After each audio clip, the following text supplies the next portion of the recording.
Bienvenue dans un nouvel épisode de La Lettre Pro, le podcast IA. Je suis Brulatour, le rédacteur en chef de La Lettre Pro.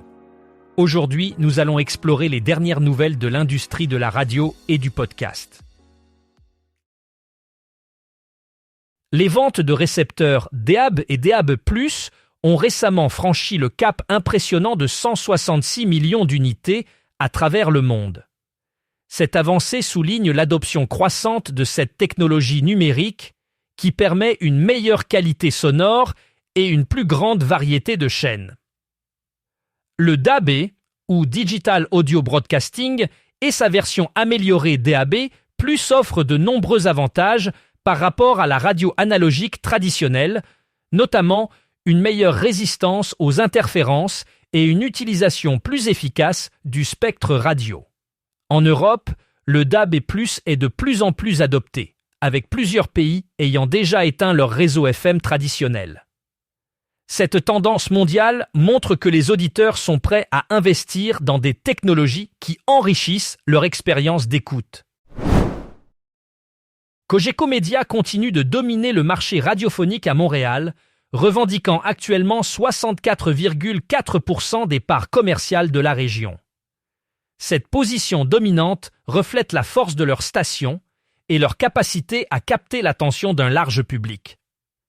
Avec des stations populaires comme 98,5 FM et Rythme FM, Cogeco Média a su s'imposer comme un acteur incontournable dans l'industrie radiophonique montréalaise.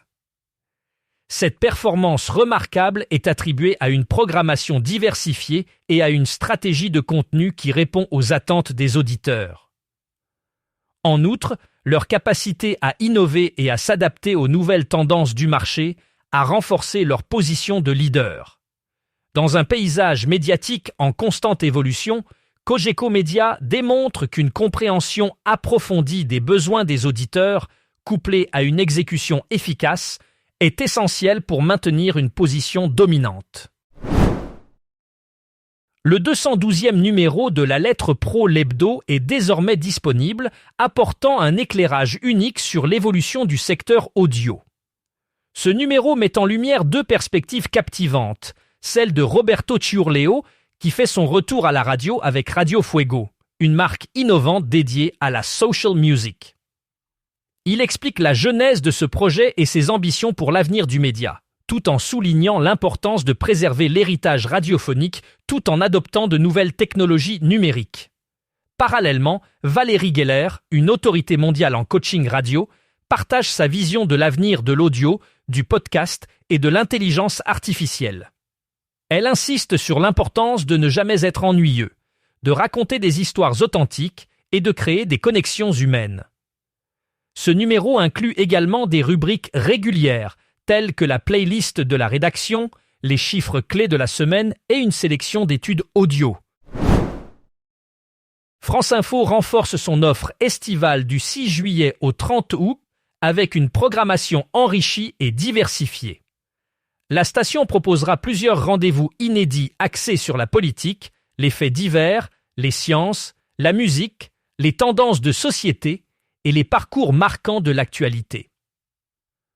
En outre, France Info intensifiera sa couverture des grands événements sportifs estivaux, notamment la Coupe du monde de football et les Tours de France. Cette initiative vise à offrir un mélange d'informations, de culture, d'histoire, de sciences et de société pour satisfaire un public large durant l'été. La grille d'été introduira de nouvelles émissions et fera revenir des formats adaptés à la saison. Les auditeurs pourront profiter de chroniques, séries thématiques et émissions de découverte, offrant de nouvelles perspectives sur l'actualité. Enfin, la station prévoit un dispositif éditorial renforcé pour suivre les compétitions sportives majeures, assurant une couverture complète des événements nationaux et internationaux. Maison FG, une référence incontournable dans le paysage audio numérique, a atteint un nouveau sommet en mai avec 4 100 000 de streams. Ce record d'audience souligne l'attrait croissant de la plateforme pour les auditeurs à la recherche de contenus innovants et variés. Maison FG, connue pour sa programmation éclectique et ses émissions de musique électronique, continue de capter un public diversifié grâce à une stratégie de contenu axée sur la qualité et l'innovation. Le succès de la plateforme est également attribué à son engagement dans la promotion de talents émergents et à sa capacité à s'adapter aux tendances actuelles du marché. En investissant dans des technologies de streaming avancées et en élargissant son catalogue musical, Maison FG a su se démarquer dans un secteur hautement compétitif. Ce record d'audience numérique confirme le rôle central de Maison FG dans l'évolution de l'industrie musicale en ligne. Dans le domaine en pleine expansion des voitures connectées, une question cruciale se pose. Qui contrôlera la visibilité des radios? Avec l'essor des tableaux de bord numériques, les constructeurs automobiles, les fournisseurs de logiciels et les diffuseurs de contenu se disputent l'attention des conducteurs. Les tableaux de bord modernes intègrent désormais des plateformes qui permettent aux utilisateurs de choisir parmi une multitude de services audio, incluant la radio traditionnelle, les podcasts et les services de streaming. Cette évolution technologique pose un défi de taille pour les stations de radio qui doivent s'assurer d'être présentes et visibles sur ces nouvelles interfaces. La lutte pour l'espace numérique dans les voitures pourrait redéfinir les relations entre les diffuseurs et les fabricants de véhicules. Les stations doivent désormais adopter des stratégies numériques pour maintenir leur audience et attirer de nouveaux auditeurs dans un environnement où la concurrence est féroce. Le paysage de la radio dans les voitures connectées est en train de changer et les acteurs du secteur doivent s'adapter rapidement pour ne pas être laissés pour compte. RTL mise sur le direct, les podcasts et le sport pour accompagner les Français tout l'été. La station a annoncé une programmation estivale qui combine émissions en direct, contenu de podcasts exclusifs et une couverture sportive renforcée. L'objectif est d'offrir aux auditeurs une expérience riche et variée tout au long de la saison estivale. Les émissions en direct permettront de suivre l'actualité en temps réel, tandis que les podcasts offriront des récits approfondis et des analyses sur divers sujets d'actualité. RTL met également un accent particulier sur le sport, avec une couverture extensive des événements sportifs majeurs de l'été, y compris les compétitions nationales et internationales. Cette stratégie vise à attirer un large public en répondant aux attentes variées des auditeurs, tout en renforçant la présence de RTL sur le marché médiatique durant cette période cruciale. Roberto Ciurleo rallume la flamme de la radio avec le lancement de Radio Fuego, une station qui se veut vivante, humaine et irremplaçable.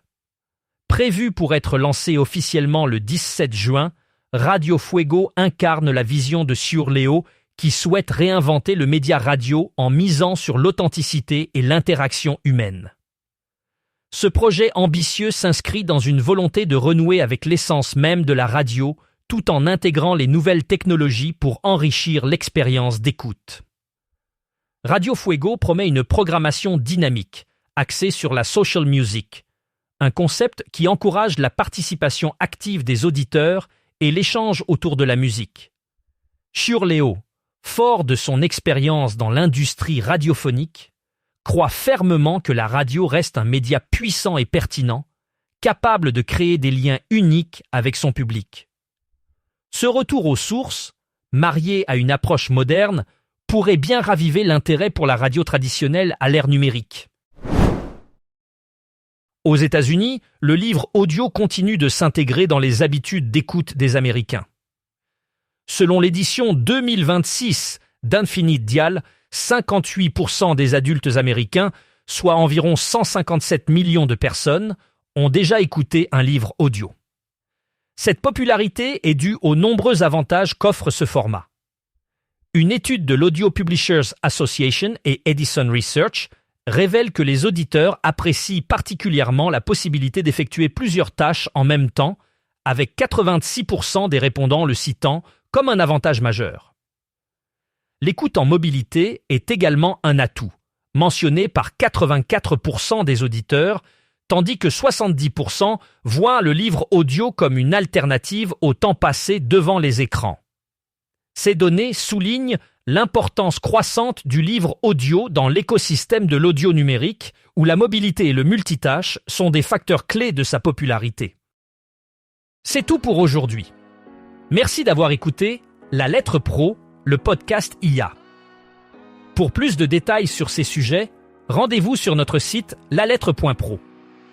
Vous pouvez aussi vous abonner à notre newsletter quotidienne pour ne rien manquer de l'actualité de la radio et du podcast. À demain pour un nouvel épisode. Au revoir.